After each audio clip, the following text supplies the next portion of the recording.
You're listening to Company Men, I'm Jared Carter. and I'm Chuck Tomervik. We've fed friends our fair share of canned chili, and if we can host on a budget, so can you.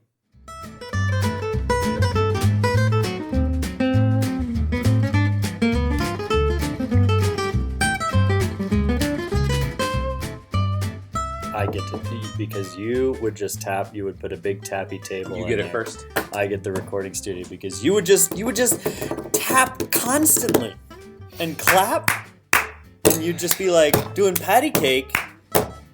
This is the worst sound. I'm a fidgety person. Listen.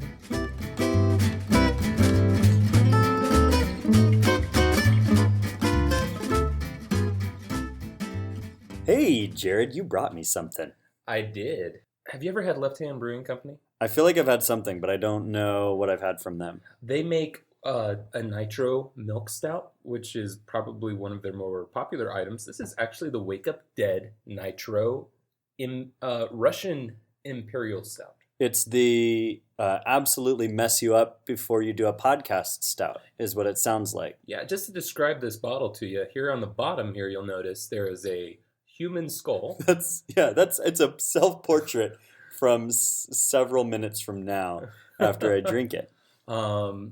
So yeah, this is a self-described super smooth trifecta of cocoa, dried fruit, and licorice notes. And one thing that I know about you, Chuck, is that you enjoy black licorice as much as I do. So I thought this might be something you'd enjoy. I dig it, yeah. And it's a really tasty beer. I've had this before. I'm stoked. I can't wait to drink it all and do a bad job of a podcast because I drank it all. Well, sip it slowly throughout the course of the podcast. I'm going to do that. And chug it before you beatbox at the end. Right, yes. That is coming. It's coming, y'all. Oh, yeah. I brought you something also. This is your favorite brewery, I think. You talk about it all the time. It's one of my Lagunitas. Love Lagunitas. And this is the newest thing that I've tried from them. It's the 12th of Never Ale. Yeah. And there's a whole bunch of crazy nonsense written all over this can. I really dig it. I just want to read this one line that's on the top of the can, if you'll permit me here. Read it says, baby.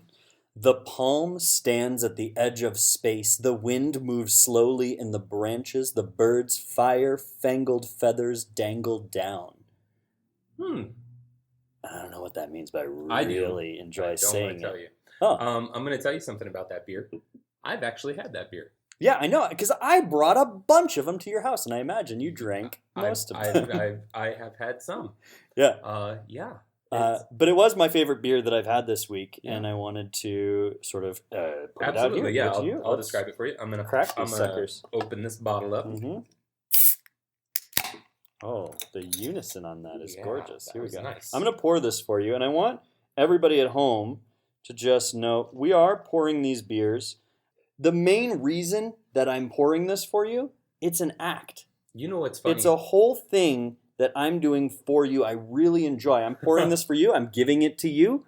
There's a very it feels very symbolic to me to pour a beer for someone. It's one thing to just crack it, hand them a bottle, hand them a can, that's fine. But the act of pouring it for you, I really enjoy. Here's something that I failed on Saturday.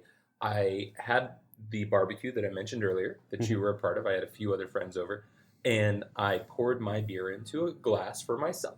And then lorded it. You lorded it over all the rest of us. Right away, somebody says, "Hey, Jared, you think maybe I could have one of those glasses?" And you said, "No, get out of my house." And rather than just pouring them a beer, which I could have done, I just handed them the glass, which is fine. It's kind of a fail on my part. It's fine. It's just like, here's your glass, pour your drink.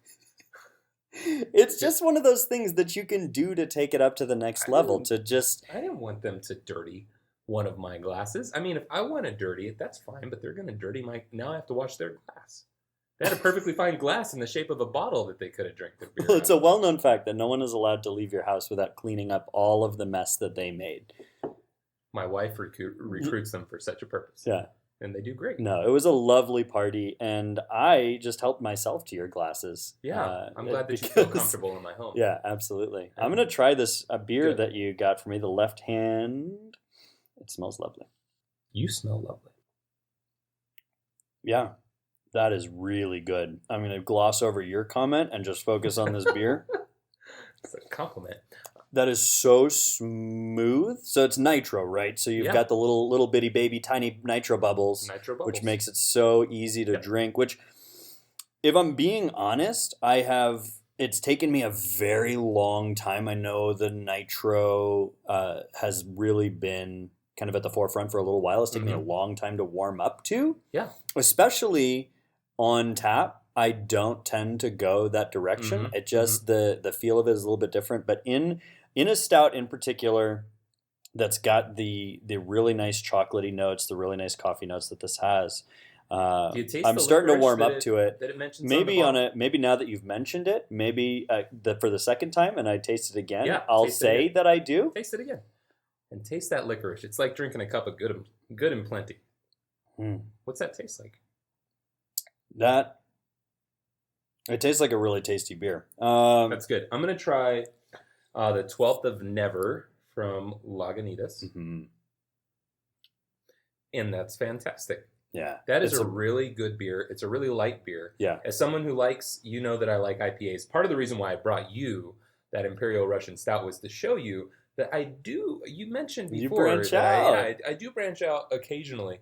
But this beer that you've given me, it's just very crisp, very refreshing, a great summer beer. More and more for me, I'm gravitating towards beers that aren't as outrageous and in your face in terms of like the most flavor, the most hops, just the craziest beers.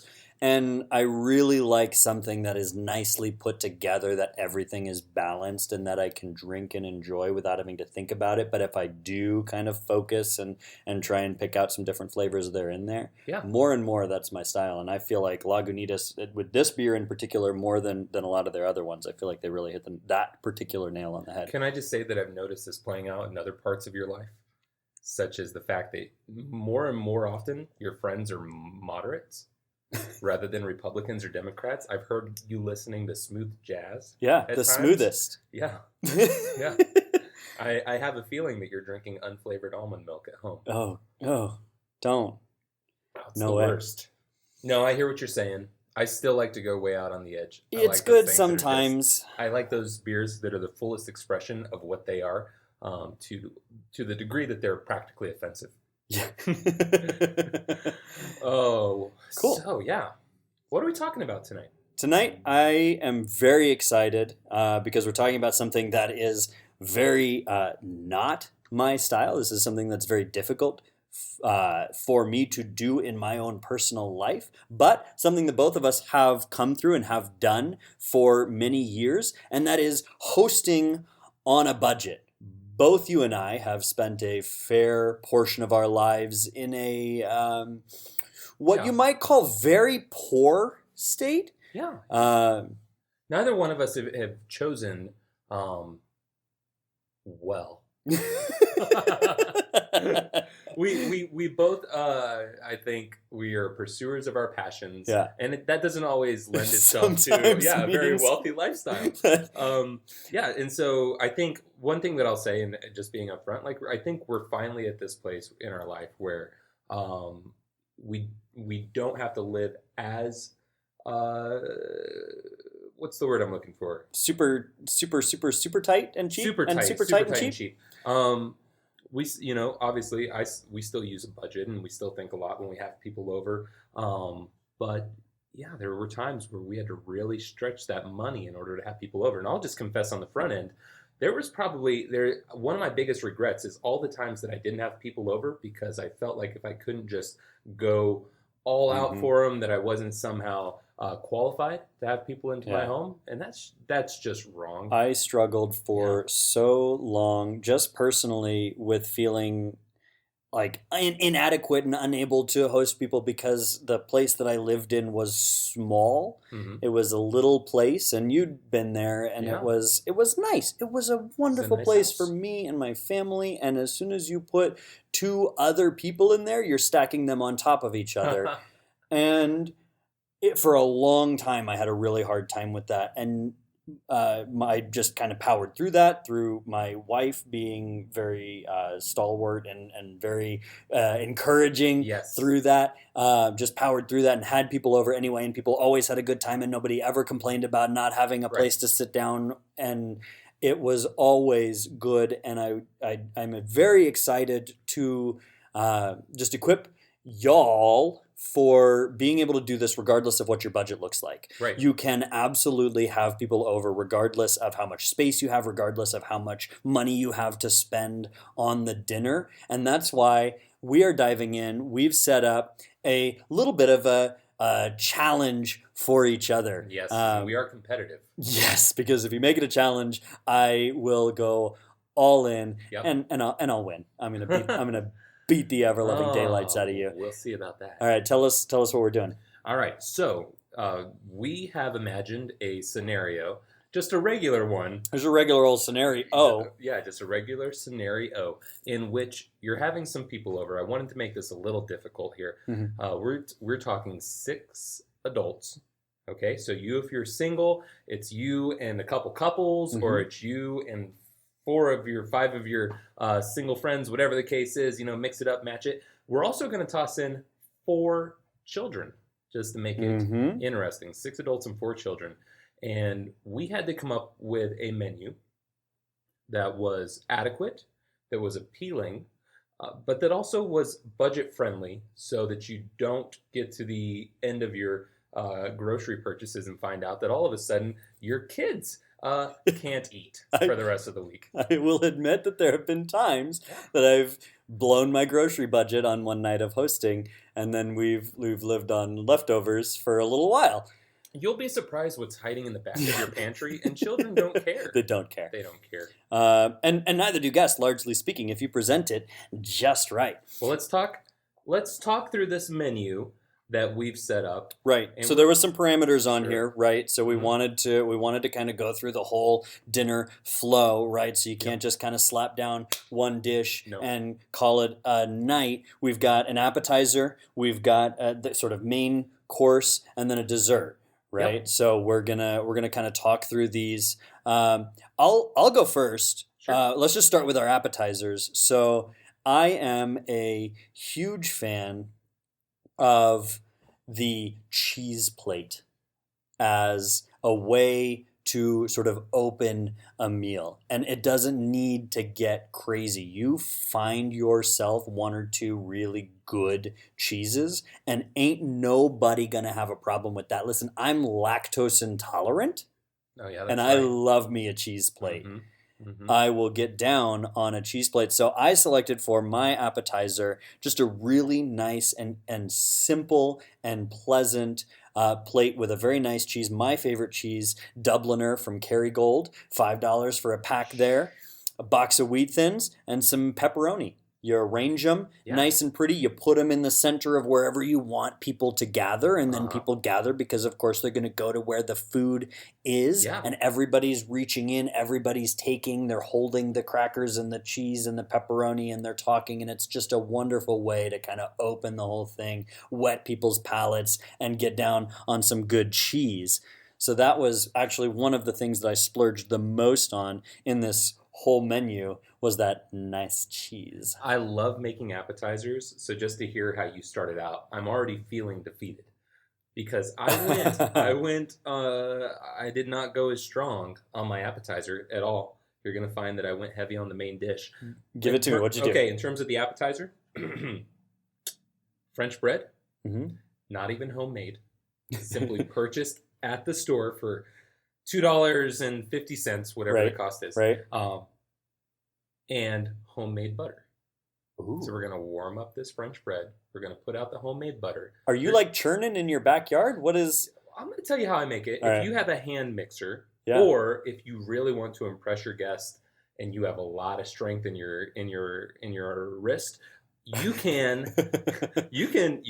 whisk some heavy cream up until it becomes butter. It is a pain, but you get to brag about it. And so warm up that French bread in the oven for a little while, take some of that butter, cut it into slices, and just let people butter some bread. If you're feeling fancy and you have olive oil around, I'm not going to include this in my menu because olive oil really you're gonna break the bank on the olive oil. But if you have some olive oil around, you can take some crushed red pepper flakes that you got from Pizza Hut.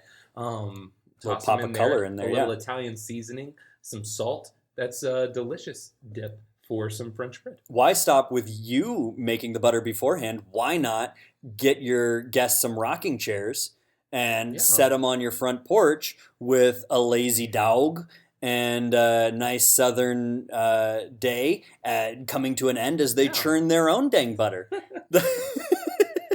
Welcome to my home. Here's your butter churn, which is not, I don't even own a butter churn. Here's your whisk and bowl. If you're hungry, get to work. Mr. Jared, my hands are getting tired. Can I please stop making butter? Yeah, when you're done. When you're done. All right. I dig that. That's a really nice. I like that it's it's nice and hot, warming up bread. And by the way, find a place that makes the bread. A lot of your local grocery stores these days are making the bread right there, or they're getting it from a local bakery. It kicks it up. It doesn't cost any more than just going and getting the loaf off the shelf. If you find your store that's either making it right there or getting it from the local bakery, you're already so nice.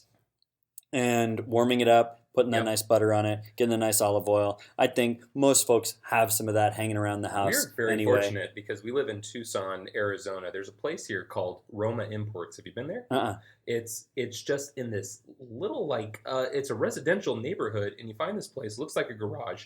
And it is filled with homemade Italian foods, including baguettes that are taller than my oldest child. Are you sure this is a real place? Or are you just showing up at some no-no's house and holding her up for bread? Let me take the guy. No, they have this baguette, and it's $2.50 for this fresh baked bread. You get that fresh bread, and it's no matter how much work you put into whatever the appetizer is, there's a reason that fresh bread is there in so many places and so many restaurants and so many houses. It's so good. Yeah, I like that. I dig it. All right, let's move on to the main dinner. So now we've all kind of had something to let our stomachs settle, get ready for the main dish. I want to know what you're doing for your entree. For everyone comes and gathers around the table. What are you guys doing?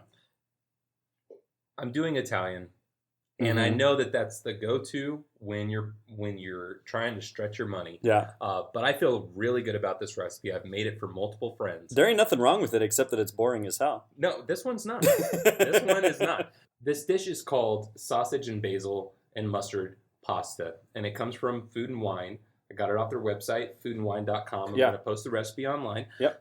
It's just that. It is a penne pasta dish that has spicy Italian sausage, fresh basil, and stone ground mustard. Right. I love stone ground mustard. I am on board. All of these flavors working together make something truly magical. Some cool things that I've done here that I've worked into this.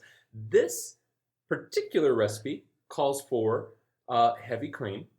Yes. And only a portion of it, which we're going to then use some of that to make our homemade butter. So you're buying an ingredient that's going to work for both.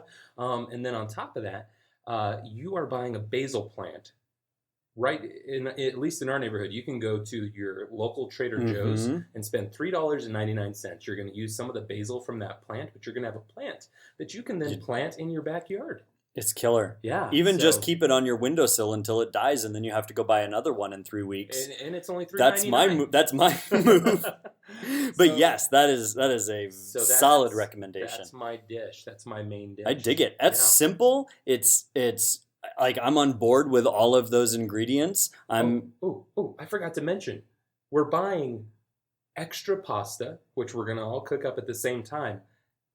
And then if you were listening and you're a parent, you were probably thinking, yeah, Jared, that's all great, but what kid is going to eat spicy Italian sausage and ground mustard and all of these things? And maybe your kids will, some won't. I have 3 kids. 1 probably would and 2 wouldn't.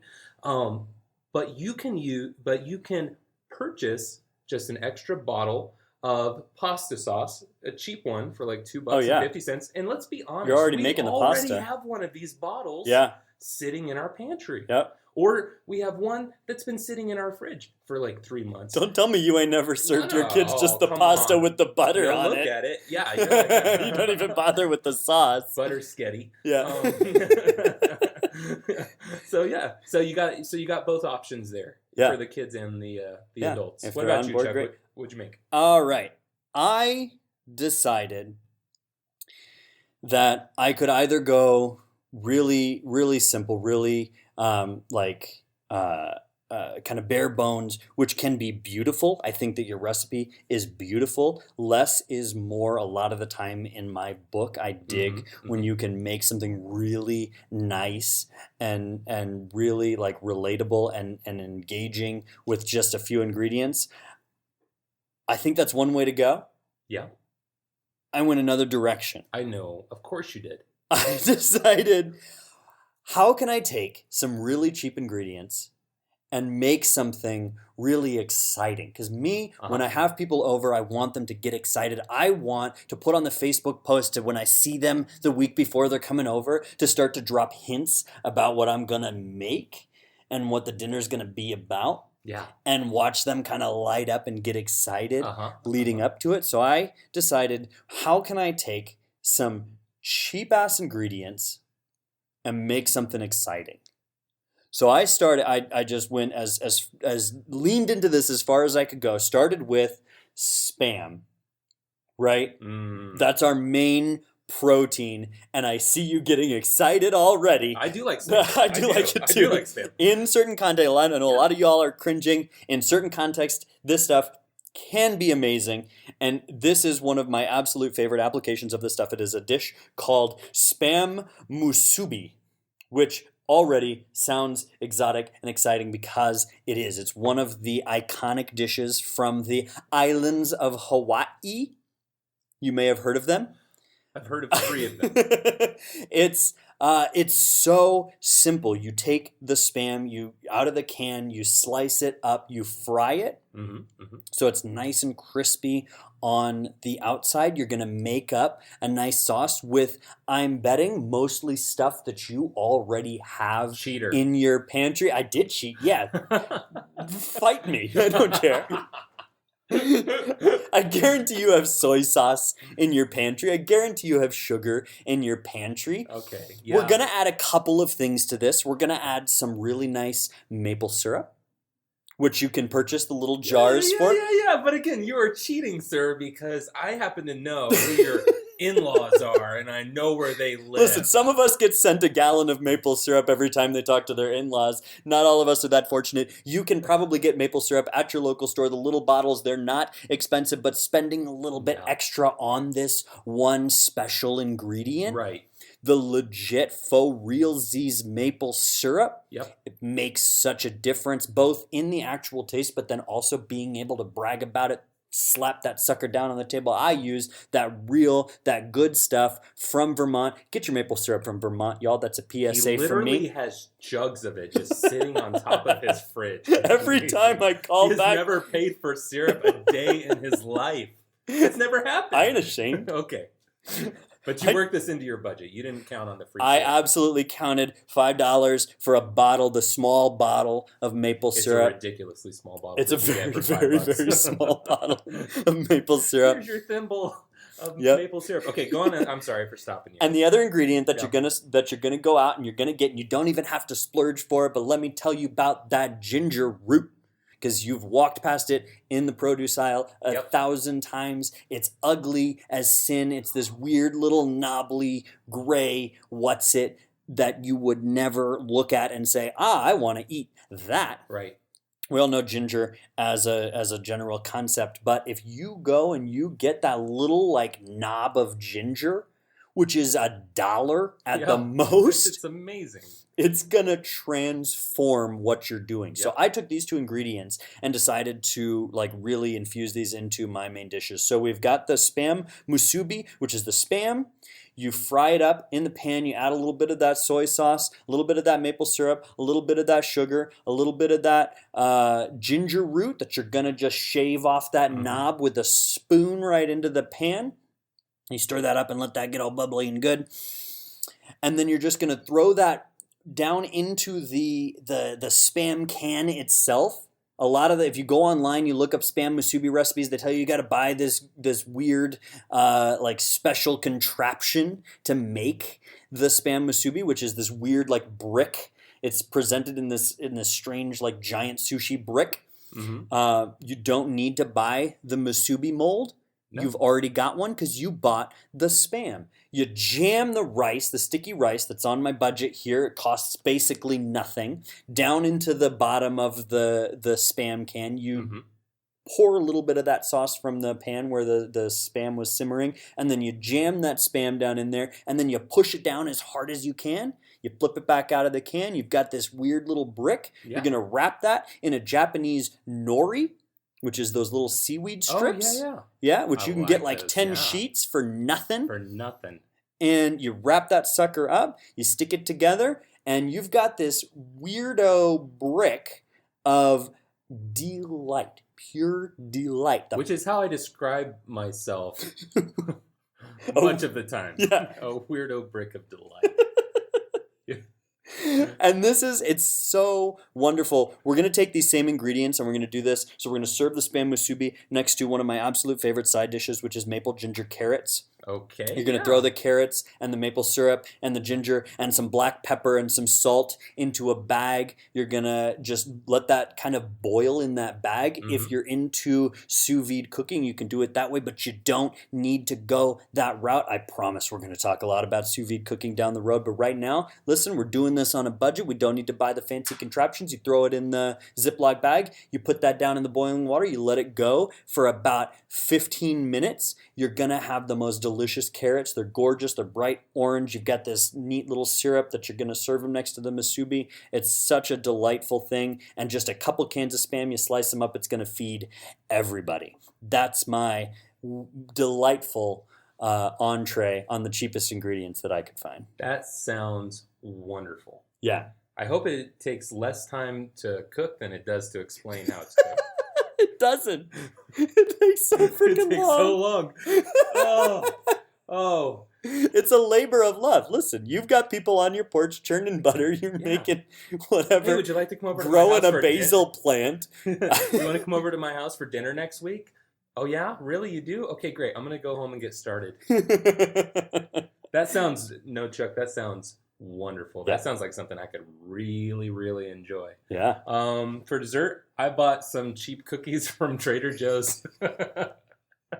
I spent everything on this sausage. It's so expensive and heavy cream. That's where you were wrong. Cost as much as it does, but it's like it's expensive. Yeah. So cookies, whatever kind, $3.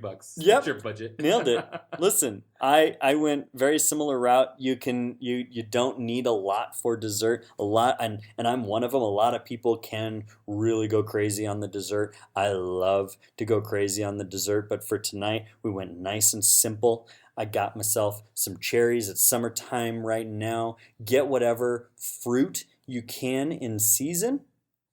And then you're going to, a lot of these summer fruits, especially tart ones like cherries, you can throw in a little pot with a little bit of red wine, which is both of these are on my budget here. Yep. The cheapest bottle of red wine you can find, we're talking like the $2 chuck here. You're going to throw that in there, let that simmer, smash the cherries. You've got yourself some cherries and a little bit of syrup. You pour it over some ice cream, some just plain vanilla ice cream. You've pleased everybody. All right. Well, you've heard our menus. Now for the moment of truth. Chuck, and be honest. Okay? Be honest. I hope you included the cost of that syrup. I included the cost, $5. $5 for the syrup. How much did your meal cost you? How much did it set you back? $36.65. That's for everybody. Pretty great. That is pretty darn good. I bet you I beat you. I bet you did. Mine cost $40.99. Oh, but wait. There's a twisty turny here. Is there really? There kind of is, because you know what else people like for dessert? They like wine. And while I was at Trader Joe's picking up my basil, I picked up a bottle of red and I picked up a bottle of white for $2.99 a piece.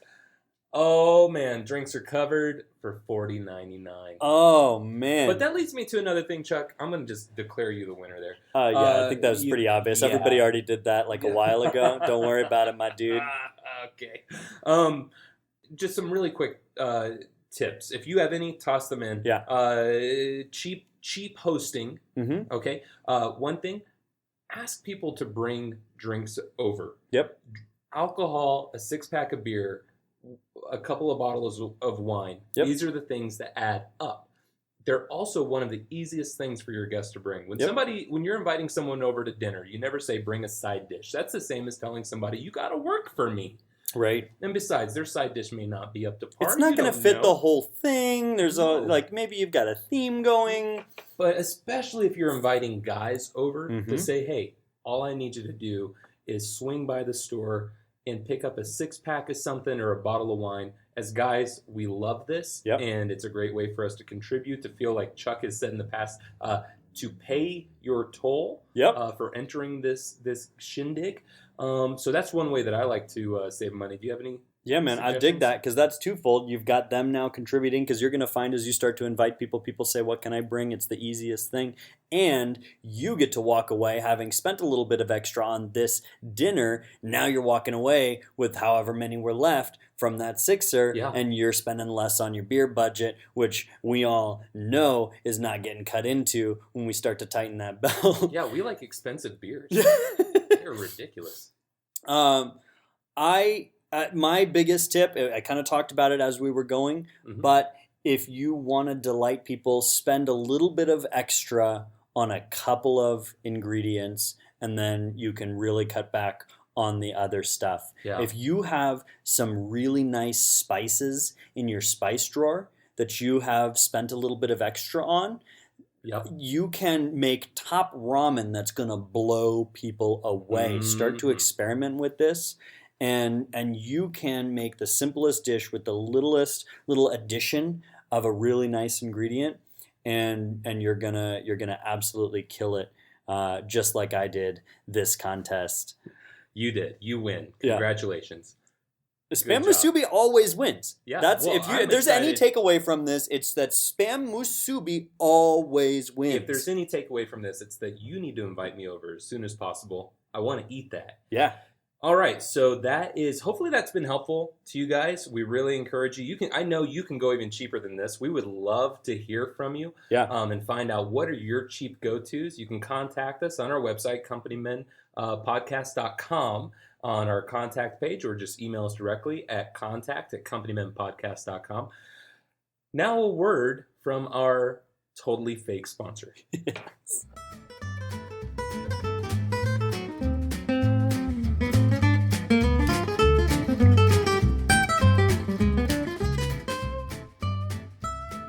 This week's sponsor, and this is really exciting for me, kind of a blast from the past. This week's episode is brought to you by geocities.com. That's right, along with the slew of movies and TV shows and toys from the 90s, everybody's favorite HTML slaughterer is back, baby. And if you ask me, it couldn't be timelier. This means that there's never been a better time to make a web page listing your top 10 favorite StarCraft maps, or an unofficial Smash Mouth fan page, or your hot takes on what's going to happen on the next season of The X-Files. The possibilities are endless. No longer do we have to sit back and tolerate websites with monochromatic backgrounds or links that don't change colors and rotate when you try to click on them. GeoCities is bringing the internet's golden age into the digital age, and they've got a special deal for our listeners. Sign up today using the promo code COMPANY, and GeoCities is going to throw in a free deluxe pack of screensavers, absolutely free. Listen, this is worth the cost of admission alone. I mean, they've got that one with with the different colored pipes, that one where you're flying through hyperspace, and my personal favorite, the low resolution brick wall maze. Come on, you guys, what are you waiting for? Cue up your autoplay Legend of Zelda MIDI files and your spinning text banners and get yourself a GeoCities site today.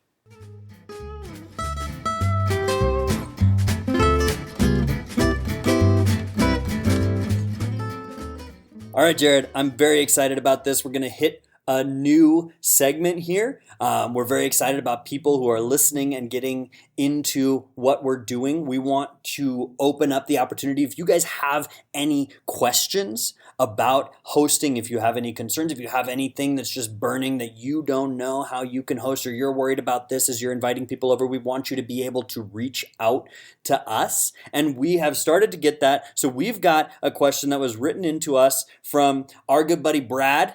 And I'm going to read that here, and we're going to help out Brad. Brad says, I want to have people over, but my house is a mess. How clean does my house have to be to host others? I know you got some thoughts on this, Jared. Yeah. How clean does your house have to be? If you're going to invite people over, do you have to tidy up at all? Do you have to make it spick and span? Where are you going with this? That's a great question, and I know that it's one that a lot of people struggle with, is living the tension of, I want to have people over, but I also don't have the time to make my house look perfect. Mm-hmm. I just want to fight this concept that your home has to be perfect, that it has to be spick and span, that it has to smell like a hospital. It doesn't need to. It really doesn't need to. For me, I try to live in this place where there's two different places. I almost always end up erring on the side of fear, like people are coming over to my house, I have to impress them. But I try to fight against that. What I try to think is specifically in terms of comfort. There's a few places that need to be moderately clean. If somebody's going to be using my bathroom, I want it to be moderately clean. I don't want them to be scared that they're going to get sick going in there. I want there to be soap. I want there to be a dry hand towel. If you've ever been invited over to someone's house and had to wash your hands and then dry your hands on a wet towel. If your bathroom is actually a puddle, please just try it. Just try it up. In terms of cleanliness, it really carries over to one, like the table. Clean that off. Mm-hmm. That's where you're eating. Clean off your darn stove. We all know what it looked like before we came over to your house, but everyone who comes in, they're going to look at this stove and they're going to go, that's where my food was prepared. Mm-hmm. So at the very least, just wipe it up a little. Make it look presentable. Any place where you were preparing food. But for the most part, I want to encourage people on this. You live in your house. Mm-hmm. Let your house be lived in. And this is something that I struggle with. This is something that I have to fight against all the time. But if you got kids, leave some toys out. It's okay. If you have some laundry in a basket, but it's clean, just put it on the porch. Just put it on the porch, right next to where they're churning butter. Into the home. And just try to live by this simple rule. And again, this is something that I'm working on. But live by this. Not really a rule, but just something to know. Everything that you do in terms of going above and beyond to make your house perfect is going to communicate to every person that comes into your house that this is the prerequisite that they have to meet in order to invite people into their home. One of the most loving things you can do is be vulnerable with people. Let your house be a little messy so that they can then in turn go out and feel like they can do the same thing and have more people into their homes makes the world a better place. I love it. Yeah. I agree with so much of what you're saying. The last thing that I want is for people to walk into my house and feel like they can't sit down on the furniture because it's that covered in plastic sofa that was at your grandma's house that we had to protect. Like, you don't have to protect anything in my house. Trust me, there are children running around destroying stuff at every given second. All the time. You should be able to come in and put your shoes on, whatever. You should be able to come in and feel comfortable to be yourself at my house, but at the same time, there are certain things absolutely that need to be in place in order for someone to be comfortable. I couldn't agree more on the bathroom point. Yeah. Clean that bathroom, clean the toilet, make it nice. People are going to use it. A little bit of toothpaste. There's no other option. Listen, at my house, every single surface in the bathroom is covered in toothpaste.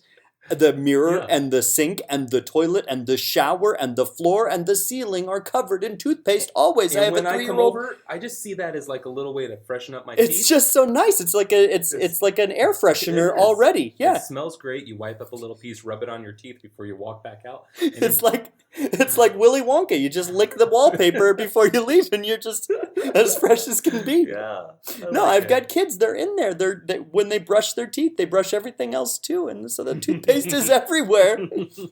There's going to be some, but yeah, clean it up. Don't let people. You want people to feel comfortable in your bathroom because you want to feed them so well that they're gonna be in there, right? And they need to be okay getting into that space. I'm gonna disagree with you.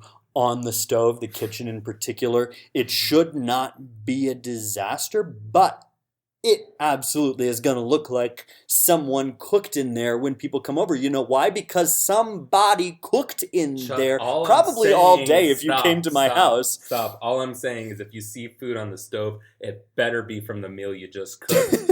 And not the one you cooked last week. I'm very blessed in this whole thing, and that is that I have a wife who takes care of this so that I'm not the one that's responsible. I'm the wrong person to be talking about this because my wife is incredible, and she has absolutely this broken part of her brain that she enjoys cleaning.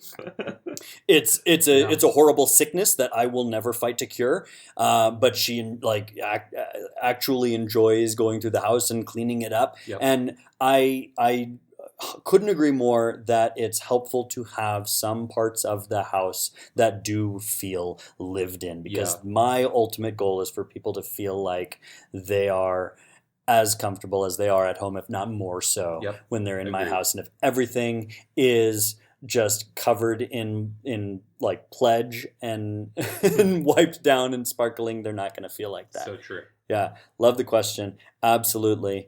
Now we get to my favorite part of this whole thing, because I ain't got time to sit down and listen to this whole dang podcast. We're busy people. I'm a real busy dude. I've got 95 hours of spam musubi to prepare. We have both listened to this podcast, our own podcast, so many times. I love the sound of my voice. I love it. I love the sound of your voice too. Yeah. I love my favorite sound that your voice makes is a beatboxing sound. Oh, I'm going to lay it down for you, Jared. You ready to give that rap that lets people know what went on in the podcast if they ain't got time to listen to the whole thing? I'm ready to try. Let's get this done, y'all. It's time for that. Can you give me more of a slow jam this time? Ooh. Yeah. You want to get that real, that groovy. I'm here tired. We go. It's late at night. All right. We're going to drop it down now. Here we go. We started out with some ale. We had a stout and some tales of people coming over for a really cheap meal. Couldn't give them good food, but gave them some feels. The food was fine. Here's a question that I got from a friend of mine. He says, does my house have to be clean? It can be dirty as long as you are not mean. Love it. Thanks, yes. Man. Thanks. Scrap the rest of the podcast. I said it last week. We're going to do it for real. We're just doing this from now on. It's my calling. It's your calling. I love it so much. I agree. The whole podcast should be this. In fact, if you read my wife's review of us on iTunes, which I encourage everyone to subscribe on iTunes, rate and review us on iTunes, you will find the review that she wrote that I wrote for her actually says that this whole thing should be a wrap. It's so true, though, because she can't stand the sound of your voice. No, it makes perfect sense. No, I can't get her to listen to this podcast, and when I come home, she just says, stop talking. Yeah, absolutely. Get on iTunes. It helps us out so much. If you can get on there, rate it. However many stars that you feel it deserves, 5 stars or 5 stars. Yep. Get on there. Let us know what you really think. As long as it's 5 stars. As long as it's 5 stars, you can write whatever you want. If you have something mean to say, please don't say it. I can't take it. I'm not strong enough. But you're really helping us out, getting out there, reviewing it on iTunes, sharing us on Facebook. We're on Twitter now. I sort of know how that works now. We're learning. We have an Instagram account that will someday have a thing We're gonna post a picture on on it. there someday. It's really going to happen, y'all. Yeah. So get on there, find us on these places, reach out to us, let us know what you think. We really want to hear it as long as it's good. And now I just want to leave you guys with what we say every week, and that is get down and turn around if you are a big fan of loud sounds. I'm Chuck Tomervik. I'm Jared Carter. This is Company Men. We'll see you guys next week.